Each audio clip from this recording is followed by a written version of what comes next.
Ito ang Biyahe by DJ Lala Banderas. DJ Lala Banderas.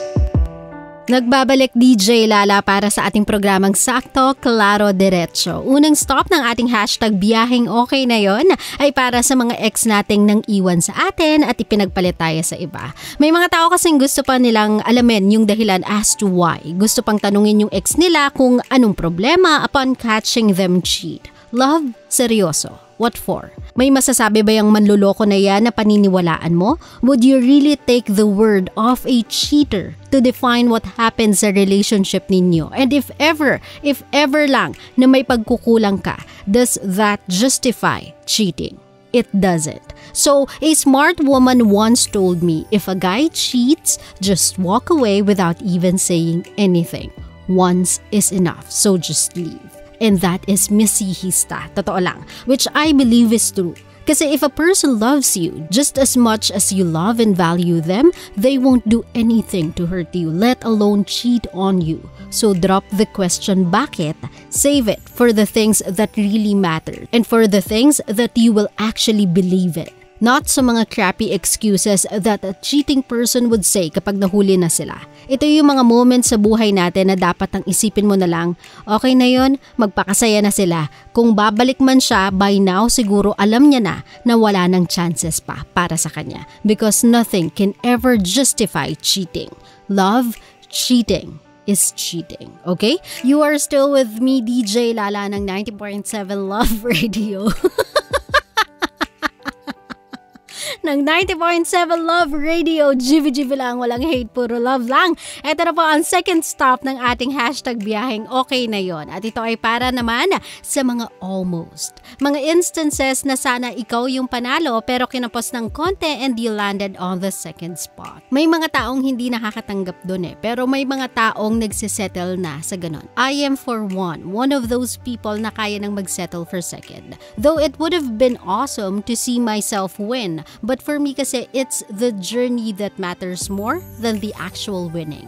I remember during the start ng quarantine, I joined a tournament. Never ko in-expect na mapupunta ako sa finals. Nagtry lang kasi talaga ako. Ang mas hindi ko in-expect ay yung suporta ng community na kinabibilangan ko sa akin during the competition. It was a magic chess tournament, by the way. They cheered for me and when I got into finals, they celebrated that triumphant moment with me. That feeling is one of the most fulfilling moment ng quarantine life ko. I ended up on third place out of 40 plus or 50 plus players. So para sa akin, sobrang laking achievement na yon kasi it was my first after all. I guess what I'm really trying to say here is that regardless kung ikaw ang panalo o hindi ikaw, you have to look beyond the winning per se and focus on the journey. The journey is more valuable than the trophy. Okay? Sa mga kabisyo natin, dire-diretso lang ang ating usapan via Facebook page DJ Lala Banderas. But before we move forward sa ating mga diva songs, eto muna ang mga reminders ni DJ Lala. Please,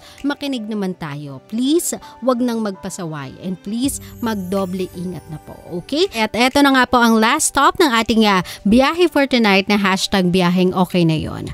At ito ay para sa lahat ng oras na nagpigil ka.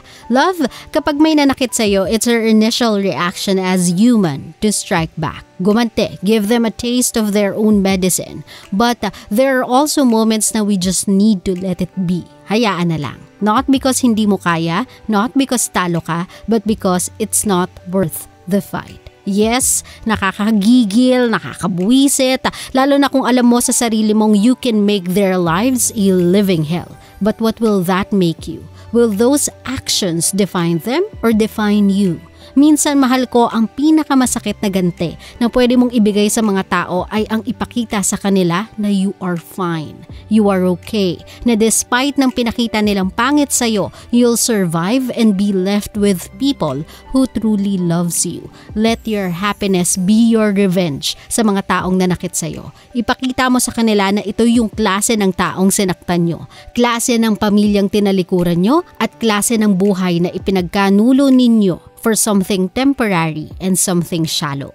They might have caused you a lot of pain, but revenge won't help you feel better. Again, don't give them the satisfaction of seeing you down.